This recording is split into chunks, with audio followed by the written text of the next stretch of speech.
And so now I feel out of breath.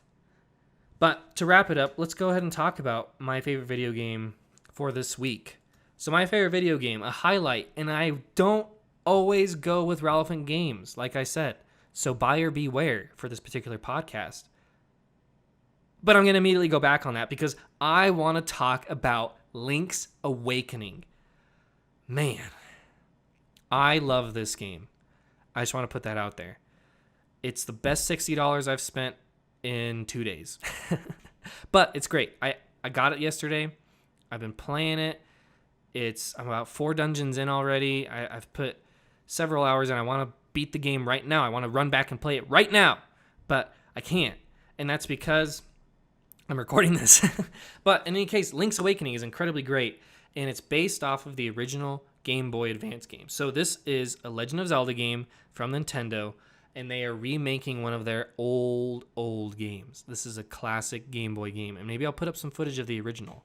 This thing looks wild old. And I know that that's hilarious for people who played it. Because you feel old now too. You are! You're old! This game is old and so are you! In any case, I actually played Link's Awakening a few years back on the recommendation of IGN.com's Brian Altano, who of course raves about the game constantly. And I liked it. I liked it a lot. It was hard. It's a bit obtuse because it's older. And I don't necessarily like to deal with obtuse games if I don't have to, especially with the plethora of games out there that are a lot more accessible. But with Zelda, I always make the exception. I try to push through. I dropped off at one point. I played a lot of it, and I always wanted to go back. And I really dug the game because it was so unique in the Zelda franchise. And now that I'm saying this out loud, I hate myself for never finishing it because I'm playing it again as I'm on the Nintendo Switch. So they took this game, the original Game Boy game, they've totally rehauled it. It's basically a new game, but it is a complete homage to Link's Awakening. This is the way to remaster a game or to remake a game right here. This is the blueprint for anybody who's interested, any developer out there. Here's how you do it. Look at Link's Awakening. They took the ideas and they upgraded them. That's all they did. It's not about the graphics. It's not about the gameplay, of course, is important. But even the gameplay has been upgraded, as it were, in systems of inventory and things along the map, and different types of hints and clues have been upgraded to the modern time to make this game a lot more vibrant and beautiful and fun and less obtuse and more exciting and less frustrating.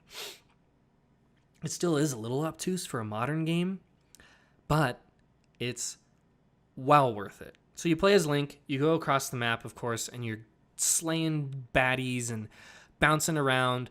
But Link, I just want to tell you, looks like the cutest little chibi character in this game. They've really nailed this art style in an insane, beautiful way. These guys look like plushies, like toys, like little things you want to squeeze, like everywhere. And it's tying back to the small feel of the Game Boy game, that old little console that you had in your hand. And Link was there, but he was small. He was a cutesy little dude. And he wasn't even colored in the first release. He's literally black and white. And now they're capturing that. And I love that. They didn't do the same thing. And they didn't try to upgrade it and make it cool. They took the idea, that cutesy little Game Boy game, and they upgraded it. And now it's a fantastic console game that I recommend to absolutely everybody on the Nintendo Switch. There are tons of different breakdowns of it. Go watch a trailer. You'll fall in love immediately. And I guarantee you will enjoy the game. If you go into the game really trying to invest yourself in the world, you will get so much out of it. I'm just going to put it just like that. The little moments, the characters are amazing. They're goofy. There's a crocodile that sells bananas. There are references to other Nintendo games. Link can jump in this one. It's great. I honestly, the more I've been playing it, the more I remembered how much I enjoyed the hours I put into the original, and the more I want to go back and play it, and the more I want to play all the Zelda games. This is what happens every time. And I'm incredibly biased, I will say that. Skylar, your opinion of Zelda is the worst. But I just can't believe how Nintendo nails these games over and over and over, and how I fall in love with their series so many different ways and so many different times of my life. And here I am falling in love with The Legend of Zelda again. And I can't help myself. I can't help myself from not talking about it this week. So that was released. You guys should go get it. Play your heart out. I love it, and you'll love it too. Guaranteed. That's it for this week. Thank you for listening. We're going to be going into our next phase of series study here soon. Hopefully I'm done with the next